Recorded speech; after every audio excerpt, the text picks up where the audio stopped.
What's up guys, my name is Blake Moore, welcome to More Finance, and in this video I'm going to be doing a 6-hour multi-app shift. I'm going to be taking you guys with me on a ride along, and then at the end I'm going to be doing my finance breakdown for you guys, and also giving you some tips on how I make more money doing multi-apping. They're going to be my tips. They might not be everyone's tips, and that's okay. This is my opinion on how to make more money as a multi-apper. So we're going to be taking you through this shift. It's 4:50 right now. We're going to be going until about 10:50, depending on how busy it is. If after like 9:30 I'm not getting any orders, then I'm not going to keep driving around just wasting gas. So we'll kind of see how the night goes. I'm planning on 6 hours, but we'll see how it goes. And yeah, so if you guys wouldn't mind just hitting that like button for me, also hit that subscribe button if you want to be entered into the giveaway that I'm doing for my subscribers for the month of July. And if you want to help me donate 10 cents per subscriber to the National Alliance on Mental Illness, I'm doing that as well for the month of July. So if you want to be a part of either one of those, make sure you subscribe, and let's get right into this ride along. So guys, what I'm doing right now is just sitting in a Del Taco parking lot waiting for some orders. I actually picked myself up a little food to munch on while I'm going, but like, I'm just waiting for a good order. Tip number one is don't accept any bad orders. Like this one right here.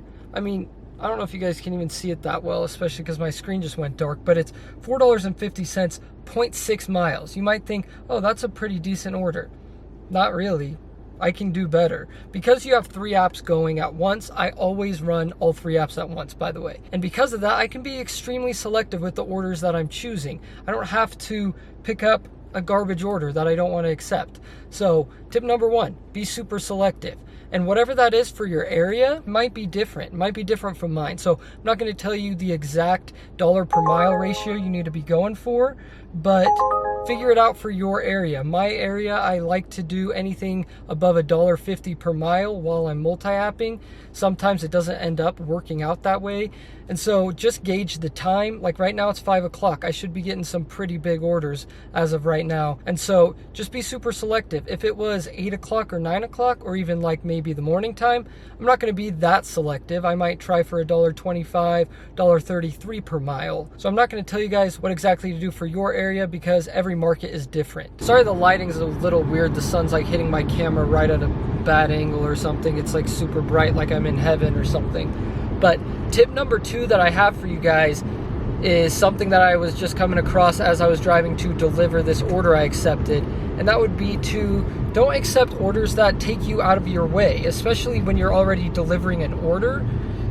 It's okay to decline some, even if they're really good ones. I just had a $10.50 Uber Eats order that I had to decline, and it was only going 5 miles because it just was going the complete opposite direction of the Doordash order I'm dropping off. So don't be afraid to decline some good orders while you're delivering a good order. Like, it's not that big of a deal. So tip number 2, don't take orders that take you out of your way, and don't be afraid to decline some good orders, even if they're better than the ones that you're delivering. Well guys, the next bit of advice I have for you when it comes to multi-apping and making more money as a delivery driver is tip number just got another order. Let me check it out real quick. All right, sorry about that. Tip number 3 is focus on pickup times. Now, the reason you want to do that is because a lot of the pickup times vary. Grubhub, usually it's about a 20-minute wait from the time you receive the order till the time it's ready to be picked up. So the reason you want to focus on pickup times is because you want to avoid any waiting at any restaurant. So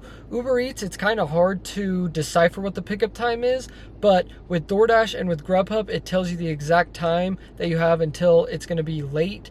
And you could even pick it up like a few minutes late. You want to try and avoid that. You don't want to get customers their food too late, but you can definitely base your route off of when the pickup times are for certain orders. So like the 2 orders that I'm doing right now are this DoorDash order and this Grubhub order, and the pickup time for the Grubhub order is later than the DoorDash one, and so I picked up the DoorDash one first. I'm gonna go drop it off first before I even go and pick up the Grubhub order because it was about 15 minutes later than when I accepted the order.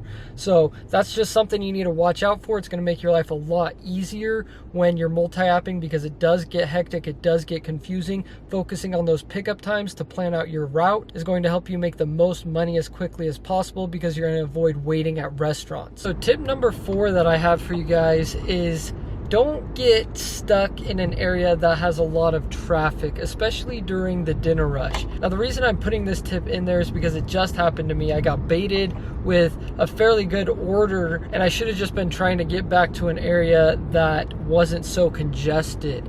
And it ended up taking me a lot longer than I wanted it to, and I had to actually decline one of the orders that was in the stack order that I got from Doordash. But just try to avoid any form of congestion on the road or anything like that, because it's just going to waste your time. If you can go to a less, not necessarily populated area, but just an area that you know isn't going to be stop and go traffic, even just through the city roads, then you're gonna have a lot easier time making the most amount of money you possibly can. So that's just tip number 4, because that's something that just happened to me. Even experienced dashers, delivery drivers can still make mistakes, and yes, I admit it, I got baited into taking an order that I probably shouldn't have taken. So that's tip number 4 for you guys. Also wanted to give you guys a quick update.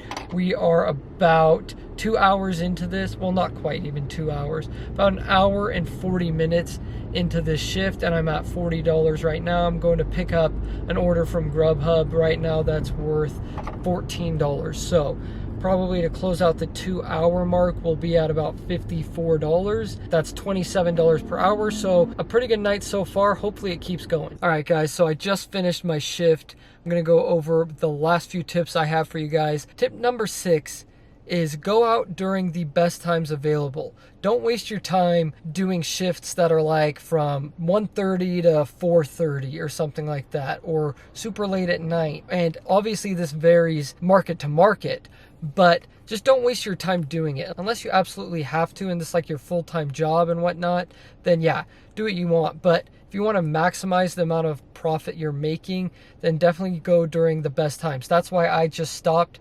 I only went 4 hours and 15 minutes. I did not go the full 6 hours that I had planned because it wasn't worth it. It just started slowing down. Restaurants were taking forever to make the orders, and it wasn't worth my time anymore. So I just called it quits for the night, and it is what it is. And so that kind of leads right into my tip number 7, which would be to only control what you can actually control. Don't necessarily go out and have a money goal in mind. Say like, okay, I'm going to go 4 hours, I'm going to make over $100.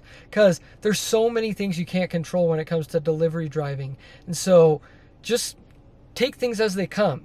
Know your strategies, know what works in your market, and then do those things as you're going out and let the money fall where it does, because you can't necessarily control everything. And so it's just kind of funny that sometimes, even myself included, we go out and we have this goal of how much money we're going to make, and it's not necessarily realistic because there's so many different factors that come along with delivery driving. You have no idea how long restaurants are going to take to make orders. You have no idea what offers you're going to be sent. And yeah, you can be as selective as you want, but sometimes that means rejecting almost every order, and then you end up making less money. So you just have to know your strategies, know what your goal is, and know the strategies that you're going to use in order to attain that goal. But sometimes things don't work out, and that just is what it is. Don't get too upset about it. Just keep going. Don't take days off. I mean, okay, you can take days off, but like, you guys know what I mean. Just keep on your grind, and don't let the stuff you can't control, like stupid restaurants and stupid customers and stuff like that, just get you down. Just stay motivated and control what you can control. That's my last tip for you guys. We're going to do a quick finance breakdown for you guys back in my office. That's going to be tomorrow morning, so I will see you guys then. All right, guys, so for the day, I made $44.50 from Doordash, $11.48 from Uber Eats, and $36.73 from Grubhub. So that means in total we made $92.71 in 4.25 hours, which is about 4 hours and 15 minutes. And that means hourly we made $21.81, which is honestly not that good. Like I said, it was slow. There was a lot of orders that took forever that I had to wait for. But there is some good news in all this, because we only drove 59 miles, which means our dollar per mile ratio was $1.57. So anything above that $1.50 range is perfect in my opinion and in my market. So we hit that really well. It was just the time waiting at the restaurants made it so we couldn't hit that high of an average. And then because we drove 59 miles, I get a $33.05 tax deduction, which means I only have to pay taxes on $59.66 of the $92 I made. And if I take the 30% that I save away for taxes, then I'm saving $17.90. So my total after taxes is $74.81. And then because I drove 59 miles, I only spent $7.67 on gas. And then if I take 5% of my total after taxes, which is what I saved towards car repairs and a new car savings, then I'm putting away $3.74. So my total profit after all the expenses was $63.40, and my hourly profit was $14.92. So not the best night. It was a Wednesday evening shift, and had I kept going till the time that I said I was going to, I probably would have averaged even less per hour because things just got super slow and it just wasn't worth my time anymore, like I said. But anyways, hopefully these tips help you out in your day-to-day delivery driving, whether you're dashing, whether you're doing Uber Eats, or whether you're doing Grubhub. But like I said, the main tip to make more money as a DoorDash driver is to expand your delivery business. Make sure you're using every app possible and give you the most selections that you possibly can when it comes to what orders you're going to be getting and what orders you're going to be accepting. So if you get one thing out of this video, make sure you're doing that. So with that said, if you guys got any good information from this video, make sure you hit the like button and also hit that subscribe button if you want to be entered into that giveaway that I'm doing for my subscribers for the month of July. And also if you want to help me with my donation to the National Alliance on Mental Illness, make sure you subscribe as well. But as you guys know, you're the best subscribers in the entire world, and I'll see you guys next time.